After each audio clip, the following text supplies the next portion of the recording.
ada seorang nabi yang diutus kepada bangsa Persia kuno. Nabi ini diperkirakan diutus antara abad ke-7 atau abad ke-6 Masehi. Nabi ini berarti hidup hampir sezaman dengan Raja Cyrus Agung atau Cyrus the Great, yang merupakan raja pertama dari dinasti Akhmeniyah di Persia. Raja Cyrus sendiri merupakan penganut agama Tauhid yang menyembah hanya kepada satu Tuhan tunggal saja.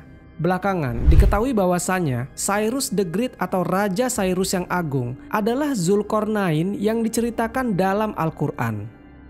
Nah, nabi yang diutus hampir sezaman dengan Cyrus the Great ini bernama Zarathustra, atau dengan nama lain beliau dikenal Zoroaster. Nama Zarathustra memiliki arti dia yang memiliki unta-unta tua, atau ada juga yang mengartikannya dia yang memiliki unta yang berwarna keemasan. Ajaran yang dibawa oleh Nabi Zarathustra menyembah Tuhan yang tunggal yang disebut dengan Ahura Mazda. Secara etimologis, Ahura berarti Tuhan, sedangkan Mazda adalah kebijaksanaan. Nah, ajaran yang dibawanya ini disebut dengan Zoroaster. Kemudian setelah melalui beberapa waktu, namanya sering disebut sebagai Majusi. Kata Majusi merupakan pelafalan Arab dari kata Persia kuno yaitu Magush. Magush jika diartikan adalah kelompok pendeta atau penyihir. Kata Magush juga kemudian diserap ke dalam bahasa Inggris melalui bahasa Yunani yang menjadi magic atau magician. Dalam kepercayaan Majusi ini, Tuhan kebaikan atau Tuhan yang bersifat baik disebut dengan Ahura Mazda. Sedangkan Tuhan keburukan mereka menyebutnya dengan Ahriman. Mungkin di Islam Tuhan keburukan itu maksudnya adalah iblis. Menurut sebagian riwayat, Zarathustra adalah orang yang sangat alim. Kehidupannya sangat jauh dari maksiat. Dalam kehidupan bangsa Persia, Zarathustra dianggap sebagai seorang tokoh penting dalam sejarah Persia. Bahkan ada pula yang menyebutnya sebagai nabi. Namun terjadi perbedaan pendapat di kalangan sejarawan mengenai kehidupannya. Ada yang bilang Zarathustra hidup antara tahun 1700-an sebelum Masehi. Tapi ada pula yang menyebutkannya hidup pada tahun 600-an sebelum Masehi.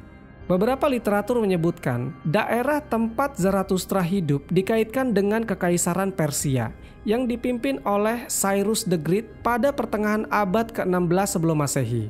Lalu, 200 tahun kemudian, agama ini diterima oleh raja-raja Persia dan punya pengikut yang sangat banyak, bahkan menjadi agamanya orang-orang Persia pada masa itu.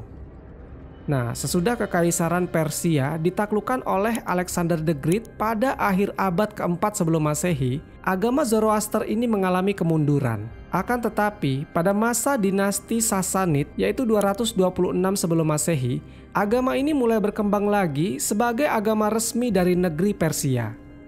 Kemudian, sesudah Persia ditaklukkan oleh Arab pada abad ke-7 Masehi, sebagian besar penduduk Persia memeluk agama Islam. Lalu, sekitar abad ke-10 Masehi, sebagian penganut agama Zoroaster lari dari Iran ke Hormuz. Hormuz adalah sebuah pulau yang terletak di Teluk Persia. Nah, di sana mereka dan anak keturunannya pergi ke India dan mendirikan sebuah komunitas. Orang Hindu India menyebut mereka dengan Parsis, artinya orang yang berasal dari Persia. Hingga saat ini jumlah mereka mencapai 100 ribuan orang. Mereka tinggal di India terutama di dekat Bombay. Dalam The Miracle 15 in 1 Syamil Al-Quran disebutkan, Majusi adalah sebutan dalam Islam bagi penganut yang mengikuti agama Zoroaster dari Persia. Zarathustra merombak agama Indo-Eropa. Dewa-dewa diturunkan derajatnya menjadi sekedar malaikat. Sementara Tuhan dianggap sebagai Esa atau satu, yaitu Ahura Mazda. Dalam perang kosmos, Ahura Mazda ini selalu bertarung dengan penguasa kegelapan yang bernama Ahriman. Belakangan Ahriman diadopsi orang-orang Ibrani sebagai setan, iblis, Azazil ataupun Lucifer. Jadi jauh sebelum Nabi Zarathustra ini lahir, ada beberapa agama yang dianut oleh orang-orang di kampung halamannya yaitu Iran atau Persia.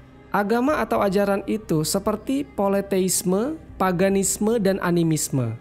Berarti sebelum Zarathustra lahir, masyarakat di sana tidak bertauhid. Secara garis besar, politeisme adalah menyembah lebih dari satu Tuhan. Paganisme adalah penyembah berhala. Sedangkan animisme adalah penyembah roh halus atau jin ya bisa dikatakan. Maka karena masyarakat di daerah tersebut banyak yang tersesat, Allah Subhanahu wa Ta'ala utus seorang nabi yang berasal dari kalangan mereka sendiri, yang bernama Zarathustra tadi. Zarathustra mulai berdakwah kepada orang-orang. Beliau mulai berusaha membawa pembaharuan dan memperbaiki sistem kepercayaan kaumnya. Walaupun dakwah tersebut nyatanya nggak mudah, tapi satu persatu kaumnya mulai ikut ajaran Zarathustra. Karena Allah Subhanahu wa Ta'ala beri beberapa mukjizat kepada nabinya ini, supaya orang-orang mempercayai apa yang Zarathustra sampaikan. Salah satu mukjizat yang paling terkenal dari Nabi Zarathustra adalah menyembuhkan berbagai penyakit.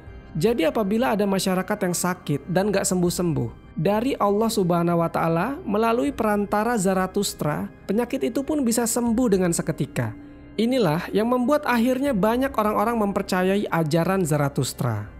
Agama Zarathustra memiliki beberapa kesamaan dengan agama Samawi, seperti mengajarkan adanya hari kebangkitan, jembatan penghakiman, Tuhan yang Esa, yang 101 nama dan sifatnya dilafalkan dalam ritual peribadatan mereka.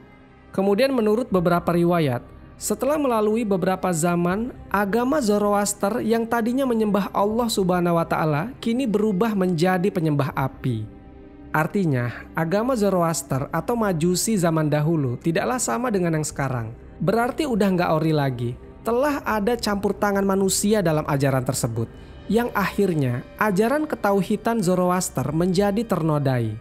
Dulu mereka menganggap api hanyalah cahaya dari Tuhan. Mungkin kalau di zaman sekarang, api sama dengan lampu.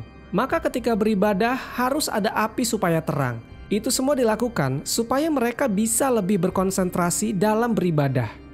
Jika di Islam, tidak dianjurkan untuk sholat di tempat gelap. Dan tidak pula ada larangan untuk sholat di tempat gelap. Jadi hukumnya mubah, tapi bisa jadi makruh apabila kondisi gelap bisa mengganggu konsentrasi kita dalam sholat. Makanya lebih baik sholat di tempat yang terang. Mungkin persamaannya seperti itu. Tapi ajaran Zoroaster sekarang berubah dan menganggap kalau api adalah Tuhan. Api adalah salah satu wujud dari Tuhan. Bagaimana coba teman-teman menganalogikan api adalah cahaya dari Tuhan? Jika Tuhan adalah api, emang mereka nggak tahu kalau api bisa mati kalau disiram air? Dan jika terjadi kebakaran, apakah maknanya Tuhan sedang mengamuk sehingga melahap semua yang menghalanginya? Allah Subhanahu wa Ta'ala berfirman, "Apakah yang menghalangimu untuk bersujud kepada Adam di waktu aku menyuruhmu?" Iblis menjawab, "Aku lebih baik daripadanya. Engkau ciptakan aku dari api, sedang dia engkau ciptakan dari tanah." Al-Quran, Surat Al-A'raf ayat ke-12. Wallahu a'lam bishawab. Semoga kisah ini bermanfaat. Lebih dan kurangnya mohon dimaafkan. Yang benar datangnya dari Allah Subhanahu wa Ta'ala. Khilaf atau keliru itu datangnya dari saya pribadi sebagai manusia biasa. Sampai ketemu di kisah-kisah seru yang penuh makna selanjutnya. Saya akhiri. Wassalamualaikum warahmatullahi wabarakatuh.